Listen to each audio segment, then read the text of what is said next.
Hi, it's Peg and Des on Basketball Wives. Okay, I'm just gonna say this right now. Every time we do a Basketball Wives video, I'm gonna say that like that. Okay, great. Just gonna let you know right now. Okay, sounds good. I will say this: I've never watched Basketball Wives before. Shame on you. I'm new to the show. I have no idea who these people are, and I watched it and I thought, if this show is gonna be just people weighing about their lives and their problems, I'm gonna have to turn it off. I feel like Basketball Wives played me a little bit this week because I brought a newcomer to the show. I encouraged her, cajoled her, and even forced her to watch the show. And this is what you produce. She was like, "Oh, it's gonna be good. Evelyn's coming back." Dancing just like that. Dancing just like that. Excited for Tami to come back. Excited for Evelyn. All the foolishness. And what do we get this week? We get the Evelyn I'm Innocent campaign against domestic violence for 60 minutes. I don't know how many times she repeated the fact that Chad Ochoccinco bought condoms 3 weeks after their wedding, and that sent her over the edge. I have so many things for Evelyn in this, okay? Let's just please start with the condoms. Yes. Chad was cheating on Evelyn before he and Evelyn got married. Yes. Okay? Number one. So I don't know if she was expecting that the marriage was going to clean up the cheating, but that is an odd expectation to have, Evelyn. I don't understand why you are so surprised that your man who was having sex with other women, tweeting other women, hanging out with other women, she would see him in Miami out on the patio having lunch with other women, and really? Yes, this is all last season. There's a famous scene from last season where Evelyn tells Chad, "I don't want you to cheat, but if you're going to do so, at least say something to me." Right, they showed a little clip of that. Right, which is an interesting thing to say if you truly believe that you are going to be in a committed relationship to a man. Well, I think that what Evelyn's point is I know that if you're on the road, these things might happen. But it's literally been 3 weeks.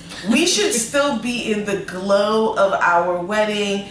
It should the honeymoon phase. Can you not be into me for 3 weeks, right, without having to go sleep with birds? But the thing is that he and Evelyn were not together for a long time before even getting married, right? So we're not talking about a 15-year courtship and then people get tired and worn out of each other. Mm-hmm. Evelyn and Chad were really only, I want to say maybe a year to a year and a half. So even within that period of time, he was already tricking.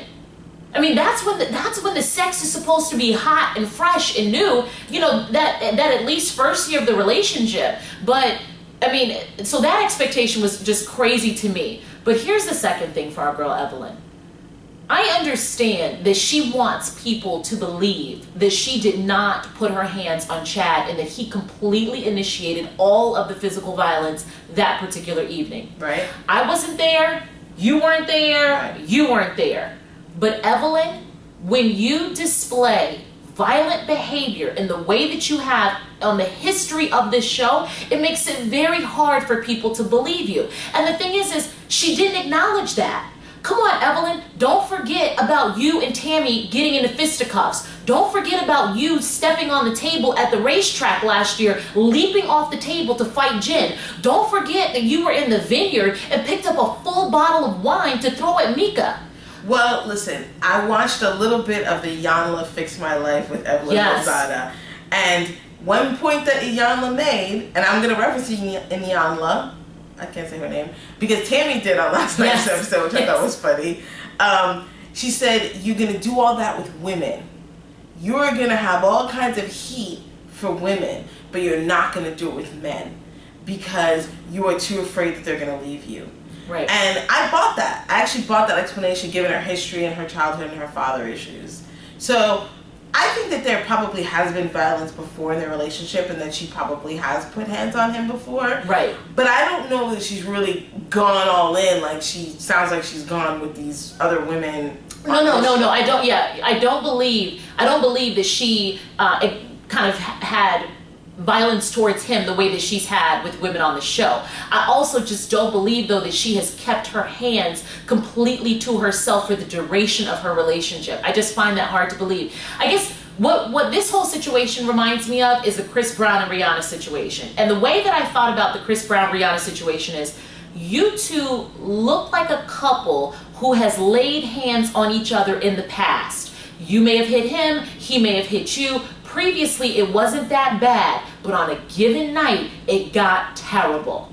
And that's what that reminded me of. But I think regardless, you can't grab a woman and headbutt her. No, this is not to say that any of this is right. What I am saying, though, is Evelyn doesn't seem to be cognizant of how people can arrive at the conclusion that she had some sort of involvement in the altercation. Like she keeps saying, I don't see why people would, would look at me like that. I don't appreciate that they're looking at me like that. I have to clear my name. But Evelyn, you just have to understand, you have been acting a fool on television for years. Yeah, I think that she is being probably delusional about her situation and why people are not quick to jump to her defense in the situation. Yes. She definitely boo-hooed about it all night long to everybody. Anybody who would listen got some. First of all, remember, I'm new to the show, and so the only person I liked was her friend, who is not her friend, it's her daughter. Her daughter, she was boo-hooing to the daughter, and I thought the daughter was interesting and cool. She was very pretty. She is a very pretty girl. And she was like, nobody ever liked Chad, so I don't really know what you thought was going to happen in that relationship, but she really didn't seem that surprised. Yeah, my sincere hope for this is that we just took care of all of this week.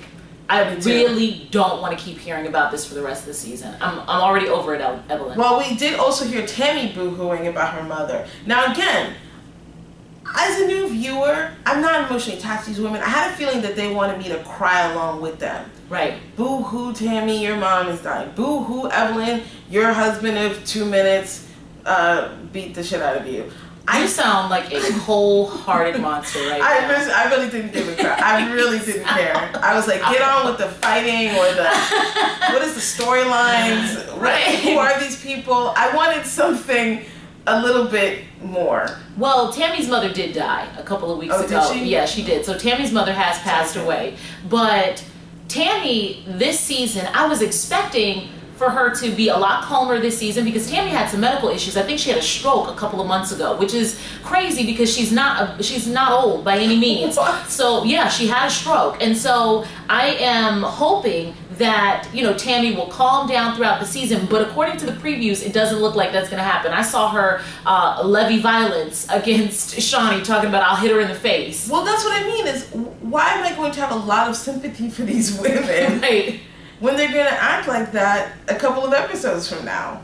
And Tami is also, this episode, still doing what she does at the beginning of each new season, reminding us that Kenny Anderson is not paying child support. At the beginning of last season, the season prior, whenever she first came on the show, she told us that this man doesn't pay child support. My first question is, are there no courts in your state?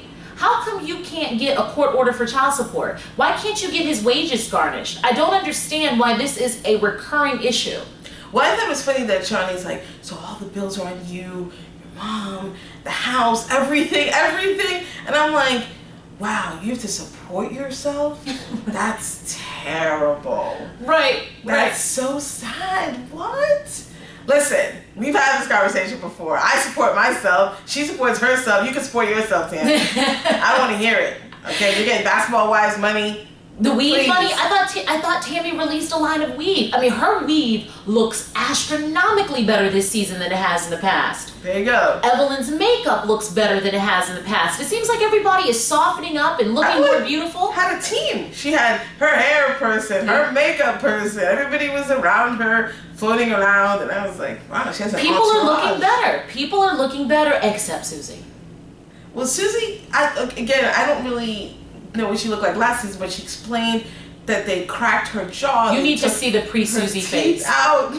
I was like, you need to see the how pre-Suzie did you look before if they needed to literally break your face and reconfigure it. Suzie had what could best be described as an underbite and teeth that kind of caved inward. It was a very interesting arrangement, almost such that she had an underbite and a lisp combo. So I think the whole breaking of the jaw was to realign her jaw such that she didn't have the underbite and then get rid of those kind of railroaded teeth that she had. Okay. The problem is that it stiffened her lip in a crazy kind of way, such that she looked like Geppetto, and then her nose spread out like a pregnant woman, and Tami says to her, "Is this the final face?" I said, that was terrible.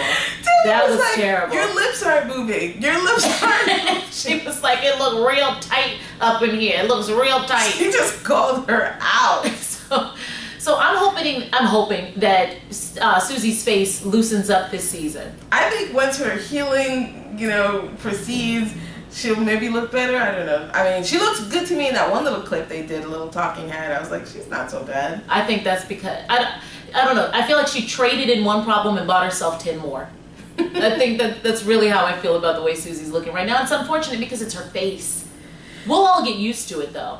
Yes, we got used to Nene's nose. We can get used to this girl's face. Absolutely. Absolutely. So basketball-wise, please pick it up next week. I can't keep doing this week after week. Yeah, but we'll see if I stick with it. All right. Please subscribe to our channel and like our videos if you like them. And also follow us on Twitter @PeganDoes. Absolutely. And watch our other videos on couples therapy and mistresses. Bye. Bye.